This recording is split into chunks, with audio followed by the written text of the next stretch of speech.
everyone. We're back again. I know it's been a while, but we're back with one last try. Hi, Marcus. Hello, Delendroy. How are you? I'm fine. How are you? I'm wonderful. Thanks for asking. Y'all have not been. We've been very silly before we even started. We just been acting really silly. You know, we haven't been around each other in a while. Right.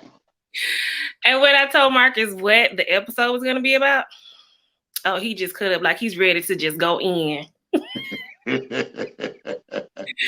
So, ladies, today is for you. So, do you only love me because of what I do for you and to you? Mark. I So, ain't like, saying nothing.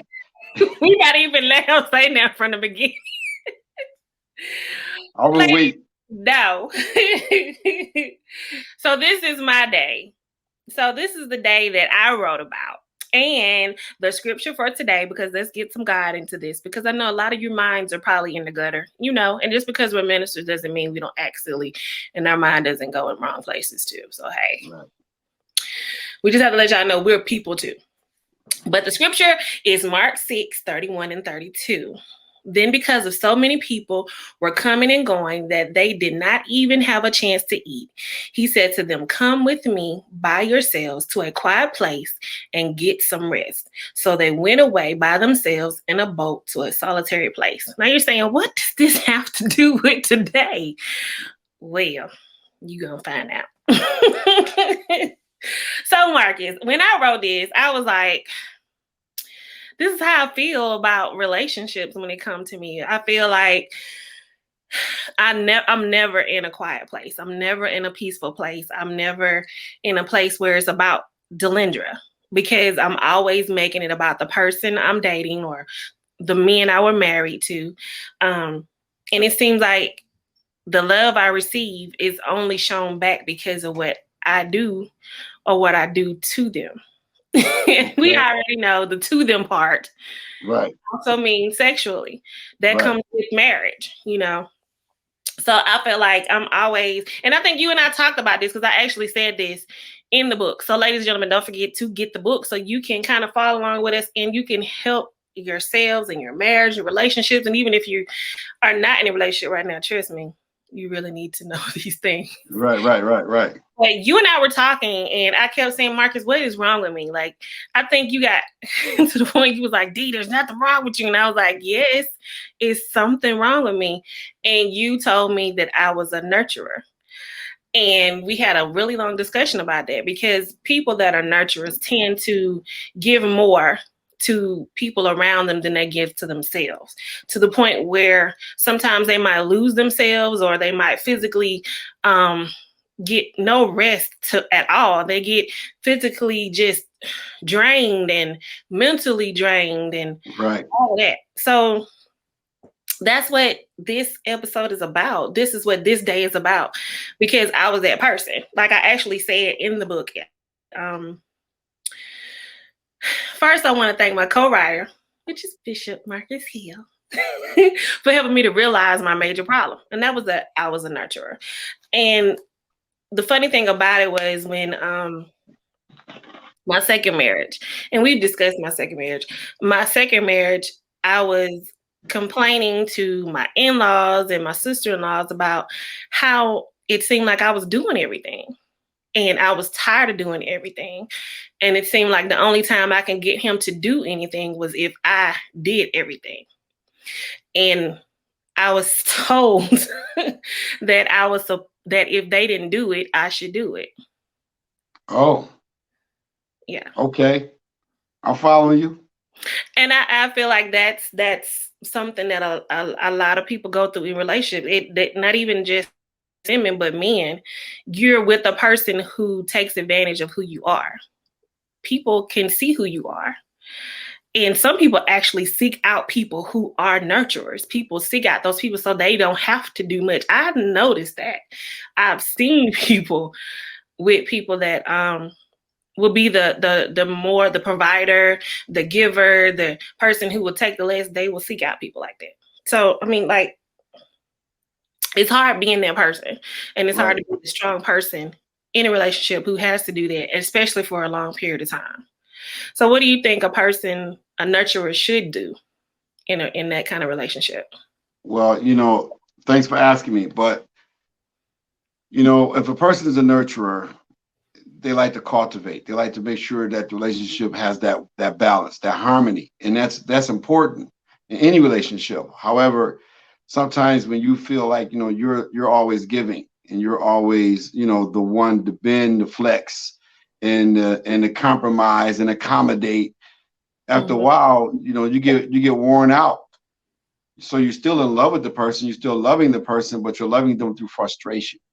And you're loving them through like anger. And if you're not careful, you'll be loving them in the bitterness and have resentment towards them, because you're just giving, and they're taking. They're just receiving all of the benefits of the marriage, or the relationship, and you don't feel like you're getting anything back. I like to use the analogy of like a grape and a raisin.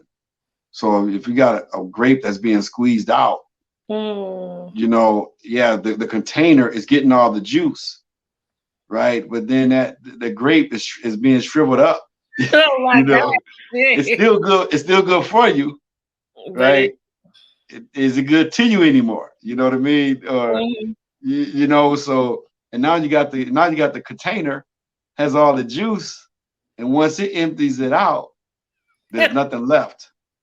Wow, you said a mouthful. And that's how relationships are when you have that give or taker thing happening. And then, I even said that in the book. I said I realized that I always did because he wouldn't do or would take so long to do. And he even said to me, I spoiled him, that he knew that if I didn't do it,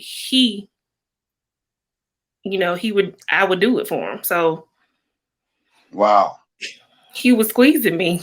Yeah. He got all the juice. He got it all out of you. He got all the juice. He got it all out of you. That's messed up. He got all the money and the honey. He got it all. He got it all. Hey. Well, I'm sorry. Go ahead. No, it's okay. Sometimes especially when you're trying to save a relationship, or you're trying to not be embarrassed about the breakup, or not be embarrassed if you should have to get divorced. You go you really go the extra mile, and try to salvage it until one person just decides, they don't want it no more. And that's okay. I always say that you have a chance of saving your relationship when one of them says it's over and the other one says, let's fight. But when both people say it's over, it's over. Then it takes the miracle of God to kind of, bring that back together. Yeah, it takes something, extreme sometimes. So you have to really, really pay attention to that. But getting back to your point, do you love me because of what I do for you? I mean, some people do. Some people just like what can be done for them. I've heard people saying all the time, especially in my Love Exists coaching, relationship coaching segments, when I have privately here at the office, it's one person feel like they're just being taken advantage of. Yeah. They feel like, they're the only one providing, only one helping, only one bending, and compromising, or the two part, you know what I mean? Or even the two parts. Like, long as they doing X, then they there. As soon as they say no, not today, or no, not tonight, then they off cheating. Yeah. So. And that's sad, because I know that there are some women, and I've been the woman who feels like even when you're feeling sick, when you're sad, you're scared. Like, I need to have sex with him because I don't want him to go out somewhere. And that's sad that in a relationship, it should be an understanding. If my mate is not feeling good, I should be strong enough to hold myself. And that's either way. You know what I'm saying? I'm not going to sit here and say that if I was married, that I wouldn't want sex all the time, because that's my personality. That's my physical being. Right. But the emotional part of me knows that if my mate is tired, if my mate is not emotionally there, I'm not going to be like, okay, well, they can't give me none, so let me call Tyrone. Right. I'm not going to make them feel like that. I shouldn't make them feel like, okay, if I can't please her tonight, she's going to leave the house, She's or she, going out the way, right? She's going yeah, somewhere else. yeah, and I think society have people feeling that way to the point of all these reality shows where it's okay. And I think it goes back to what we were saying in another episode, that people don't uphold the covenant of marriage. Even if a person comes to you and you know they're married, you ought to be woman enough and man enough to say, no, you're married. You go Right. back to your mate. Or even if they're Right. not married, you're dating someone, go back to your mate. When you break up with Right. them, when you're divorced, then holler. You know. Right. Right. And sometimes, I mean, if we want to just, flip the coin just a little bit, tilt the scale, sometimes you can be doing everything for your spouse. Sometimes you can be the one that's trying to make it work, etc. You're flirting with your spouse, you're showing affection to your spouse and trying to get some, and they can tell you, hey, you know what? No, not today, not today, not today, not today, not today. Well, you only got so long before that person, Like, says, well, I'm young, and I'm all this woman or I'm all this man, and I'm not advocating, adultery or not like that, but I can see how it happens when a person feels like neglected. yeah, I understand that. And You that's my know, thing. Like, if you know it, one thing, a person is not going to just tell you no, or a person is not going to want you sexually unless there's a problem. So if you see that happening, you need to check to see, is there a physical problem, or do we actually have a problem so bad to where you look at me that you like, I don't, yeah, what have I done to make you say, right. So Yeah, I mean, did I sure, lose too much weight? Did I gain too much yeah, weight? Is my depression bothering you? that's You true. know, because sometimes we just be in spiritual funk. That's true. You could be the strongest person in the world and you are going to go through it. And the only person that you might let see that funk is your mate. Because Yeah, I'm that person. I'm not going to show the world what I'm going through. Like, I'm not going to call friends when I'm upset. I'm not going to hang out with people when I'm upset. You're going to get that smiling D. But if I had a mate, oh, they would see it. I'd be like, baby, I'm just, they'll be seeing the right. tears. So, Well, what yeah, it is too is I mean, there's a woman behind the pulpit, beyond the pulpit. mhm. Just like there's a man beyond the pulpit. True. And sometimes when you are a minister of the gospel, people forget that you're also human. That yes, you might be praying a lot. Yes, you may be studying a lot. Maybe you have that busy personality where you constantly doing something and involved with different things. Like you're involved with like a plethora of things. I mean, I thought I was busy, right? I think you have me beat. I think you probably one of the few people that actually have me beat. That's saying something because besides the book, besides the videos with the music, besides church and everything else that you're doing, that's a lot. Yeah. So you would have to be careful, or not just you, but somebody like us, uh, even some other friends that I have that's doing their thing. Mm-hmm. You're gonna have to be careful of that people aren't falling in love with what you can do for them. You know what I mean? Or because of what I do, as far as an essence of gift giving and acts of service.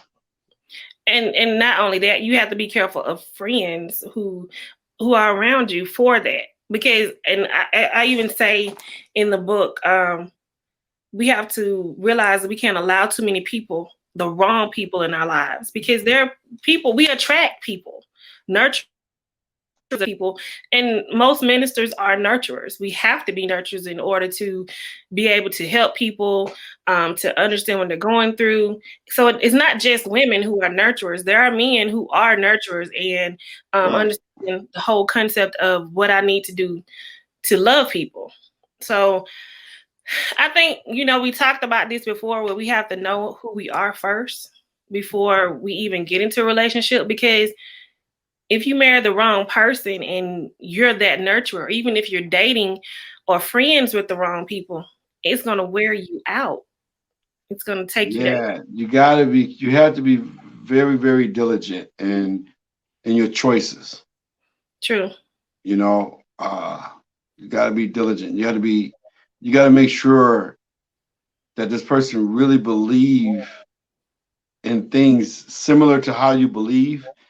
You know, it gets down to like how children should be, reared, bank Mm-hmm. accounts, purchases of homes or big ticket items, Mm-hmm. traveling. You have to be really, really diligent and understanding. Like, even what about even now? Now you have to even consider vaccinations Yeah. as something to make sure That's what you want to do. that you want to do, right? You know what I mean? Because I mean, your beliefs have to line up True. more now than ever. So yeah. So you also said in the book, I noticed you said nurture women. If our husband speaks of an idea, we begin to brainstorm on how to make it happen and make sure it's successful. Can you elaborate on that part? Hmm. Because you like how I did that. You like how I did that. Yeah. I'm like that with friends, and especially when I was married. Um, like even the person I was just recently dating, it didn't matter. It didn't matter what they said. They said, I want to build a doghouse. D's gonna sit down. It's like in my mind, I'm immediately figuring out, okay, what do we need for this doghouse? We need this. I'm mentally Right. making a list. And then from there, I'm going towards how can we get it done? What's our timeline? And they might not even be sincere about them doing it, but they're sincere about me doing it. because, Oh. yeah, because when a person around me enough, they realize, okay, I can suggest something. And if D cares about me enough or she has the time, she's going to do it. She's going to make sure it gets done. She's going to take the time to do it. And I'm learning not to do that with anybody, even with church. I love church. I love my church Right. people. But when I learned that I would jump off of what I'm doing to do what To everybody see. else. Yeah. And then that leaves you. People say, "What about your vision? Whatever happened with that book that you're supposed to write? Whatever happened with that whatever you're doing?" And you be like, "Well, I would have been done by now had I not sacrificed myself for you Exactly. or y'all." Exactly. And people don't realize that. Like, and people will get mad with you. And I made a post the other day on Facebook so people would know, so they would understand. Like I said, a lady had posted on Instagram where she was saying that she would just turn off everything. And she was like, this is what I'm doing when I'm off. Because, people don't care. If you're the person who's always there for everybody, and they're not trying to be that way, but they naturally depend on you. So you train, and we talked about it. You train them to depend on you. So it doesn't matter if you're saying, "Hey, I'm taking a day off and I got to get some things done." People will still call me. People will still inbox me. If they can't reach me on my cell phone, they'll call my business. And my children be like, my daughter, oh, she's like the block button. She's like, oh, I'm her secretary. What do you need? And they don't want to tell her anything because they really don't need me to do something. They just know if they tell me, I'm gonna do it. So Right. she'll block them. Like, okay, what you need her to do? She's off today. She's doing such and such. What you need. That don't work. So they try to inbox me. And people who got common sense to know how to look up my house number, they do that. Right. And I've even had some people to come by my house and they know I don't even play that. Don't come to my house. That's crazy. Don't even pull That's in a my yard. If that's a I sign. That's some issues there. But no, that's how I've trained people to feel like I'm supposed to be there for them. And that's what we do as people. We train people to feel How to like, treat us. yeah. And I have trained people to feel like I'm supposed to do for them. So you have to retrain yourself in the midst of that, and you have to retrain people. So it wasn't anybody's fault. It wasn't my ex-husband's fault. It wasn't the person I was dating's fault. It was my fault. Because every time they spoke, I jumped. The only person I should be jumping for like that is God. And I wasn't jumping for him like I should have. Now that's a confession that'll bless a whole lot of people That's the truth. because we jump for everybody but him. God showed me that. And I think in the midst of that, he had to show me that because he was like, because I one day I just sat here and cried. I was like, why is everybody? He was like, you know what? When I call you, you don't jump. I was like, you know what? I'm gonna need you to stop talking to me. That's what I'm gonna need you to do. Right. That's what I need you to do. But I mean, that's what we do, people. And so that's why I put that verse. That's why I put Mark 6:31 and 32. Right. Because there's a point in your life that you have to take a day or two aside. I don't care if you're an entrepreneur. And it's hard to be an entrepreneur of several businesses where it seems like I'm never off. But even as an entrepreneur, you have to find that quiet place, the solidarity, that place to actually hear God speak to you and actually do what he says. Because if you give him more of your time, he will give you more free time. And he will remove the people from around you who just want you or who just love you for what you do for them. And he'll start putting more people around you that would do for you and that would nurture you, so you will have time to do other things that you want to do. So you can grow your businesses. So you can lose the weight you might want to lose. Hey, I'm trying to do that. So you can Me too. I'm at it again. Okay, so you can be cute because I know I got 30 to use, 30 to lose this time. I feel you. I'm on that, by the birthday. I'm trying to do the 20 I got by the birthday. I'll do it in 8 weeks. And I needed me like if not before then. Don't do that, Marcus. My goal is 6 weeks. To do it in 6, but I know it'll probably take me about 8 because of the diet that I'm choosing. What you gonna eat? Like just nothing? No. So like this is based on like what you're saying, right? Do you love me because of what I do for you, right? So in a relationship, you also have to eat healthy, right? So you have to eat healthier, right? You have to make different choices, right? So yeah. Instead of me eating like 1 or 2 big meals, I'm eating 6 good portion meals. Which they say what you're supposed to do anyway, but it's but you gotta work out for 45 minutes a day too, though. Food be so good, you be on the whole plate. What are you talking about? you know what my mother did? Now the other day I was thinking, I said, oh, I could really use some peach cobbler. So I almost went online and I almost said, hey, who can make some really good peach cobbler? I'll pay for it. And the Holy Spirit was like, now love exists, dude. You bet you can. You better not do it. You have peach cobbler from here to Alabama, right? For real. I can't do that. So I was thinking it. And as I was thinking it while I was at work, I went by my mother's and she had made a sweet potato cobbler. No, she did. Listen. Bye, mama. She saved my behind. I was getting ready to find me some peach cobbler. Oh my goodness. So I learned that I can't eat like that. Like I have to eat my rabbit food, I eat fish and I eat chicken breast, right? Yeah. Celery, almond nut butter, protein shakes. I eat my apples, 2 or 3 apples a day.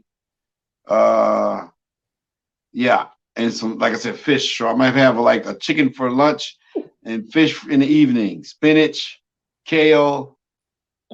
And see, that's what I want in a relationship. I want a husband who's going to say, okay, look, D, I want to live with you for a long time. So we're going to cut back eating at least 5 days of the week.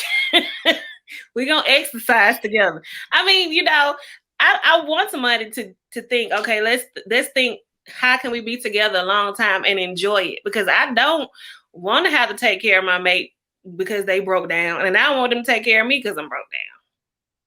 Because it can happen. Then it'll really turn into, do you only love me because of what I could do for you versus what you know what I mean? It'll really turn into that.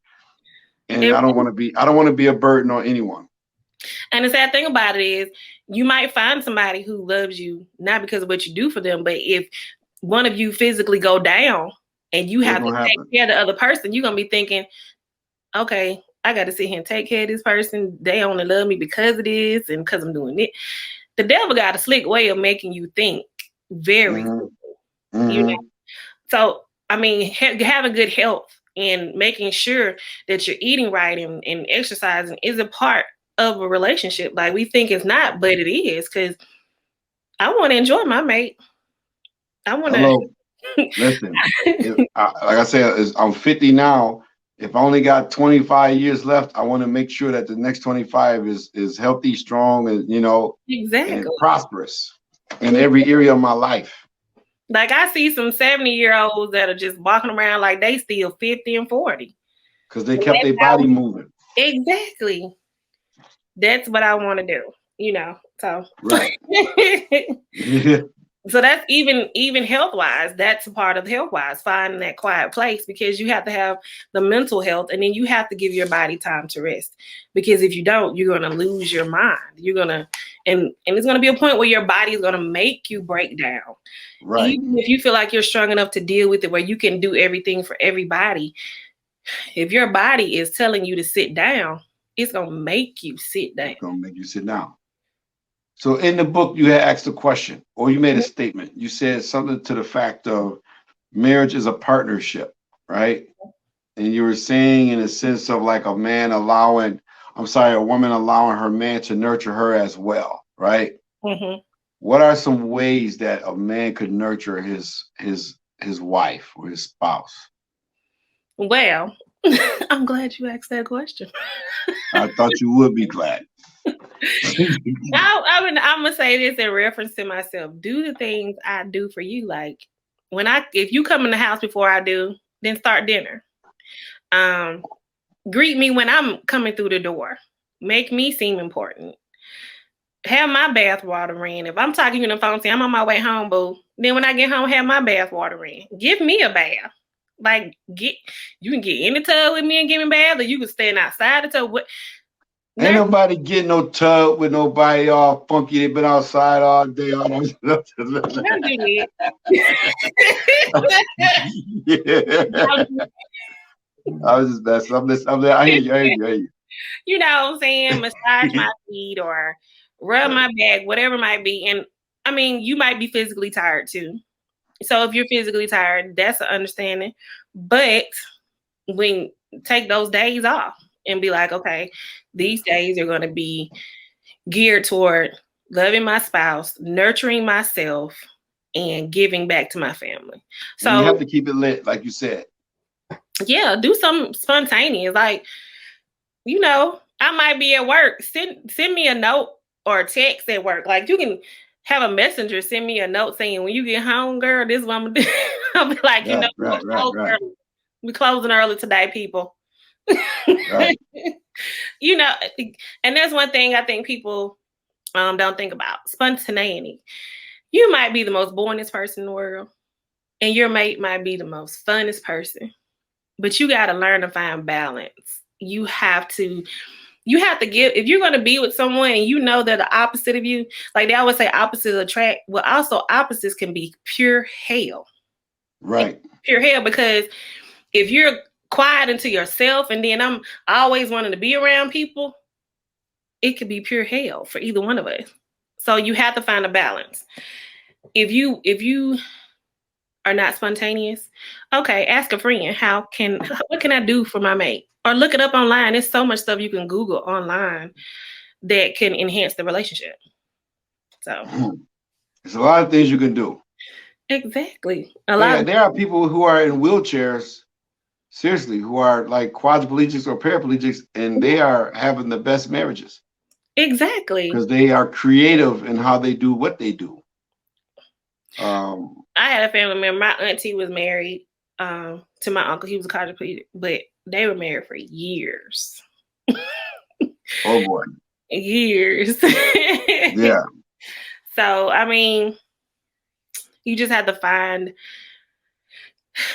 if the person don't make it one-sided, don't even allow it to be one-sided. Even if you started seeing to be one-sided, then start seeing how you can turn the tables, and balance it. If you see your mate, say like during Corona, during COVID-19, a lot of people realize that things were one sided in their relationships. That's what I was hearing from a lot of couples. So I was telling them, okay, well, if you're seeing things be one sided, then start subtracting a little bit and ask them to start adding a little bit. I was like, make a list of what you're always doing, and then ask them to make a list of what they're always doing. Swap it up. Like, Right. you do what I've been doing all this time, and I do what you've been doing. Right. And then each person will see what it's like. Sometimes you just got to be in your mate's shoes to understand what they're going through. Yeah. I think it's kind of hard sometimes to put ourselves in our spouse's shoes, per se. Yeah. Look at the world from their lens as well as our own. Mm-hmm. And I think sometimes that is the cause of breakups, divorces, etc. Whether they're warranted or not warranted. We have this double standard that I've been talking about lately. Like, it's just a double standard. It's like the love is based on conditions. It's not unconditional. It's, if you stop doing this for me, then I'm going to find somebody else who's going to do it for me. If you instead of me communicating with you, hey baby, I think that we are losing our way. We don't pray as much as we used to. We don't play board games as much as we used to. We don't play, spades together as much as we used to. We don't go for walks, hold hands as much as we used to. You haven't left me a letter in a while or a card in a while. All those things. Mm-hmm. But see, people be playing so many games, you don't know if they're telling you that because they got somebody else on the job doing it. You know what I mean? Or now the big thing is what is this thing now that's work husband and work wife crap? Yeah, work husband and work wife. God. Yeah. And I'm like, why would you play like that? That's how incubus and succubus jump in. See, and I know we talking about that. That's a whole nother story for another day. Yeah, that's true though. But it's true. You know what I mean? It's like he said, "Oh, you got a spiritual wife, huh? You got you a spirit wife? You got a spirit husband?" They be like, "What? What you mean? What you talking about?" That makes. Like, I don't see the wedding ring no more. Who told you to take it off? Exactly. Oh, you lost it. Who told you to? How did you lose it? It comes through selfishness. Society has made people become selfish.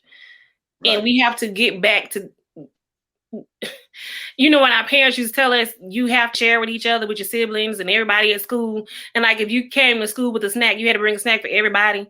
And, we have to start back training kids to be not selfish, but to share. And that's the problem. We're not teaching that anymore. We've gotten away from teaching basic skills in school to the point where we're losing our kids.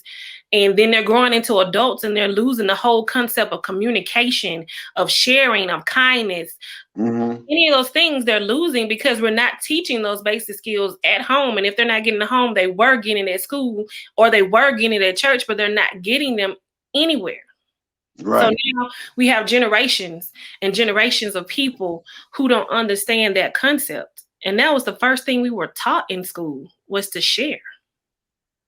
Yeah. So you expect someone to share love and they don't even know what the word share actually means. What it means. So then it goes back to, as long as you're doing for me, then I'm in love. As long as you're doing to me, then I'm in love.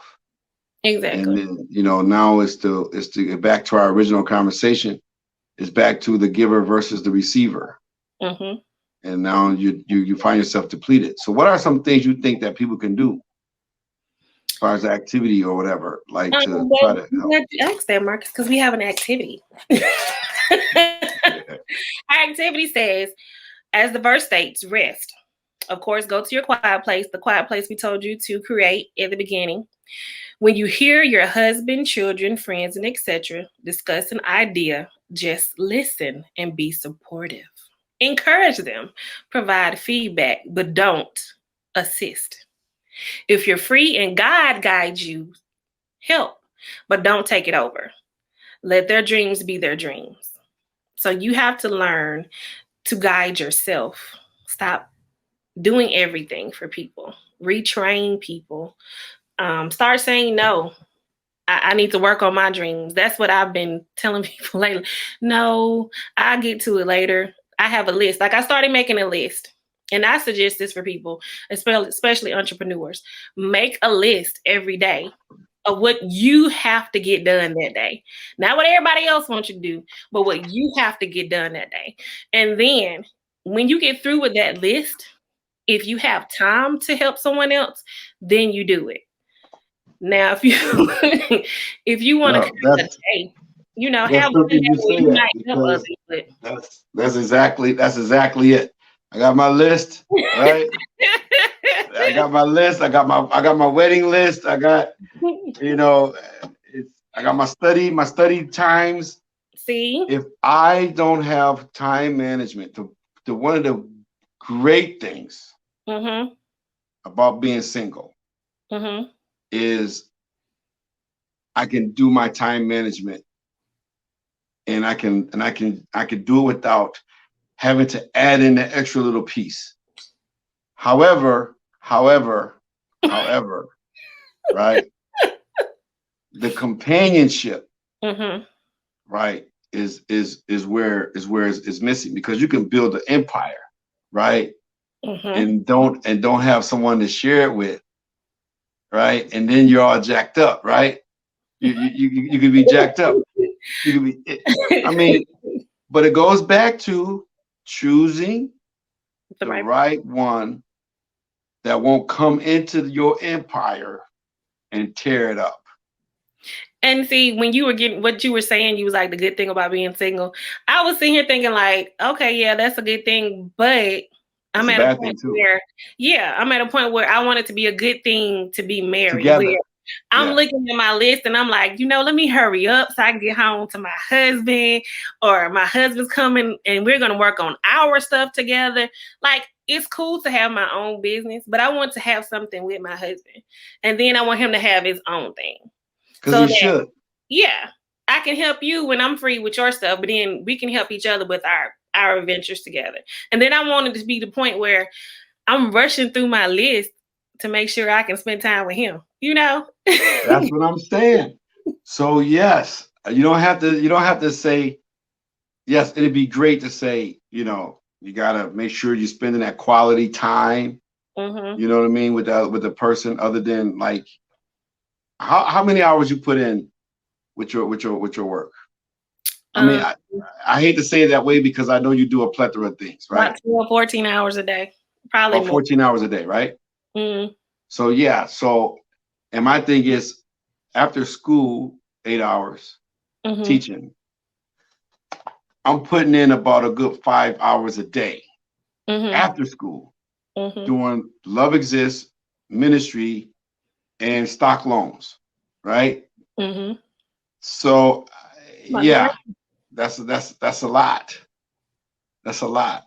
And try to maintain the friendships that I have and keep those nurtured, and then with guys and women. like You you know what I said, mean? ministry, like dealing Yeah, with ministry is like a full-time commitment, even though people don't realize it, it's full-time. Because even when you're doing schoolwork or business, you're in the back of your mind, you're listening to God and you're thinking about the people that you're involved with, and you're thinking about your parishioners and you're praying for them, and and it might pop. That's full-time by itself. it is That- full time. I just gave so I did Bible study. Mhm. So after Bible study, I run over, and of course, we have to do our take for this Mhm. here for the show. And in the meantime, there's four messages for four weddings that people are requesting me to do for them. Oh, So huh? that's so beautiful. It is beautiful, right? And I'm like, it's great, but Yeah. it's like, okay, got to keep it going. Tomorrow, I'm back to school Start with the back with the over. kids. But You that goes know, back to what we said, like finding the right person, and even the right support system or the right circle. It's not just about your mate, because you can have the right mate, but then if you have the wrong circle, both of you still be catching hell. because you're gonna have people pulling at both of you who don't understand what marriage is, who don't understand that you're an entrepreneur, who doesn't understand that you're ministers, who don't understand that you have a family, all of that. Everybody That's in your good you're saying that. yes, it's not everybody in your circle should understand who you are. They Yes. should be able to pour into you, but also know when to move back. You're getting into next week's lesson, you know. Oh, I'm sorry. I'm No, sorry. it's okay. It's a good you know, I guess precursor to what's going to take place next week. So, I mean, that's good. Okay. That's, that's good stuff. Yeah, but you're right. I mean, you want to make sure, and I always say you got to make sure that you find somebody who's good to you and good for you. Mm-hmm. You know, not just good to you, because yeah, they might be good to you, treating you right. You know, but they may not be good for you, And you know what? I'm gonna say this real quick so we can end. and vice versa, and vice versa. I'm gonna say this real quick so we can end. But you know, I had this best friend for years. You know, I used to tell you about my best friend. I was like, this my best friend is the bomb. They this, they that, they this. And one day I just prayed. I was like, okay, God, so is my best friend actually meant to be the one? Like, is he the one? Because he works consistently. He will fix stuff around the house. He's Right, fixing right. people. He's like dependable. My kids know him. They like him. Baby. He might have been a good person and he might have been there for me, but he was not good for me. I got you.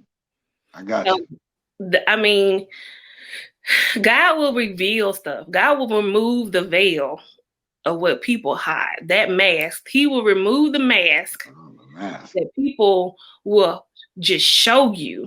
And a shout out to Monique White for her show, Our Life TV show. She has a show that she removes the mask on different things, and you I know gotta that. check her out. Yeah, you need to. It's a really good show. That's what people would do. People would show you what they feel like you need, and they might be a good person. They might have good intentions, but if you were to be with that person, would your life actually be good? Because the devil will present to you the one. The They'll one, make it seem like they're not so the close. two, not the Yeah. four. Oh, he will show you the one. The one that's gonna tear you apart. The one that you think is the one, because he'll show you that they're the greatest woman or the greatest man. They'll have every attribute you need. But when you look deep down and you ask God to show you, they are worshiping the little God. And Show not me the the roots, big God. Lord. Show me the roots. They're worshiping the wrong God. And you will see that. You will Like, marry a witch before you know it. exactly. And that's something we have to do. You don't even have to be a minister to do this, because everybody has a purpose. Oh And yeah. your purpose could be just as great as my purpose as ministering. Right. So the devil does not want you to, if you, the worst thing a person that has a purpose to do is to marry, date the wrong person, because you're going to be distracted. They're going to break your heart. Lord help me. They're going to take from you. They're going to physically harm you. It's so many ways they can destroy you, to the point where you don't even want to do your purpose. I had a friend in the midst of COVID-19 who killed herself because she was with the wrong man. Lord help me. 6 figures. She was making 6 figures, touching other women's lives, had made it through holy hell, had already been through a abusive marriage, got over through that, and got with somebody else who she thought was the one. And he tore her apart to the point where she killed herself. Wow. That's sad, and I feel for her family, because Exactly. Man, me having young ladies for daughters. Exactly. When I hear these kind of stories, it really like it painstakes me, because it's like, but for the grace of God, there go I with my kids. Mm-hmm. That some dude overpower them mentally, overpower them, emotionally. And then they were like, I ain't telling dad, I ain't telling dad, Exactly. because sometimes, ladies get like that. Like, no, I better not tell my father because this, It'd be this is not going to be, disappointed or yeah, yeah, I've been somebody there. gonna get hurt, Like, you know. definitely. And it was all about what she was doing for him. If she Yeah. wasn't doing what he wanted, he made her feel like she was nothing. It was constantly like that. And the sad thing about it was after, everything was over, a week later, he admitted to the family that she called him. She called him to tell him she was going to kill herself. She just wanted to know if he had told her the truth and told her that he did love her. The sad thing was this man loved this woman. He just didn't know how to love. He didn't know what love was, but he knew he loved her. He let her family know that she called, and he wished that he had let go of his pride to tell this woman how much he loved her and appreciated her. That is next week. Oh my Reduce God! your pride. Next week, I'm That's sorry. next week. Reduce your pride. I told you was inching into next week. I'm not trying to. I know, no. That's just the Holy Spirit. I'm good. Well, yeah, y'all. So y'all get ready for next week. It's reduce your pride and look at the bigger picture. It's all Marcus next week, y'all. Oh man. I appreciate you answering my questions. I mean, like I said, I looked at some of the stuff that you had wrote down, in your piece. I mean, it's probably like, I don't know how many times I've read it, but sometimes when I read it, I see something different that I think I was like maybe skimmed through or didn't look at it in detail. And I'm like, wow, like you really said some stuff. And the activity I think is good too. Like go to your quiet place and meditate. And when you hear your husband discuss the idea, discuss the, and just listen. Because sometimes I think people in general, both men and women do this. We like to be heard. We don't like to hear. It's true. Then, one person cuts the other person off in conversation because we like to be heard. We hear. And I'm guilty. I've been praying to God, Lord, help me in that area. When I get mad, I'm like, I'm not even gonna let you talk. Just go. I'm just, because it takes a long time for me to get mad. So I'm like, I don't even want to hear what you got to say because you just said everything you had to say and you did everything. I'm going to say what I got to say, and I'm still trying to, I'm trying to move over that hurdle. I probably would laugh if you did that. I'd probably be like, yo, really? That's what we doing? That's what we doing? Really? You just gonna cut off the whole air, just all the oxygen out the room. You just gonna take all of it. Yeah. Lord help her. Lord, I'm praying for you, Delindra, in that area. Well, I mean, the last person I dated, he really kind of broke me out of that. I understand. He look and be like, just be quiet. I don't even want to hear it. And I used to get so mad. I'd be like, what? He wouldn't even say that. I don't even want to hear it. Like, dang it.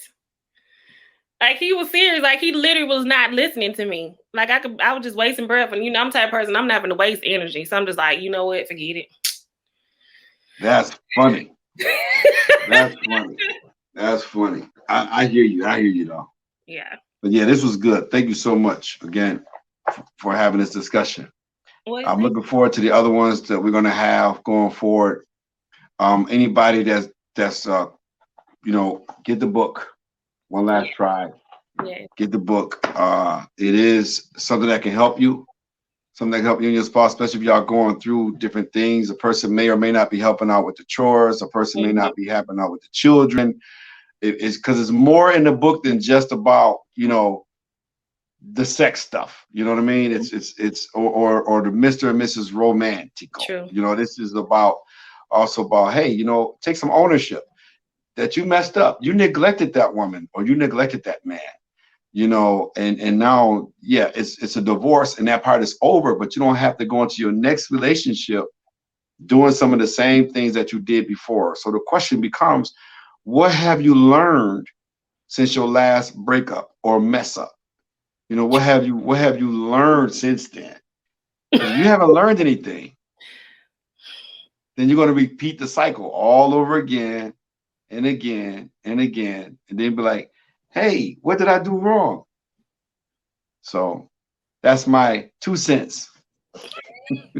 I mean, that's true though, Marcus, because being the nurturer, I had to figure that out. I had to get better at that because it's not always the people who's doing it is you allowing it.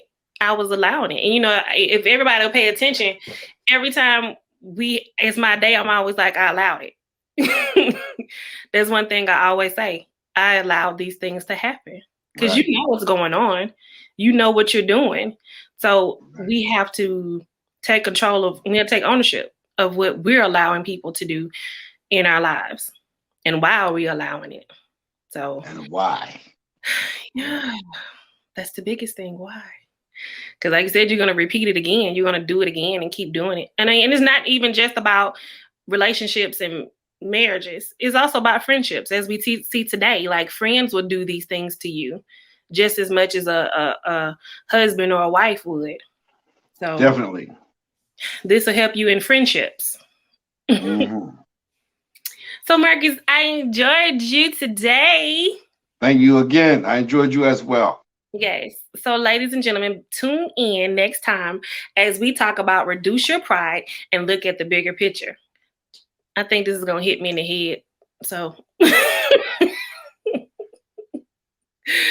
so be ready, Marcus. I'm ready. All right, ladies and gentlemen, you have a great day. Have a great day. We love you guys and stay safe.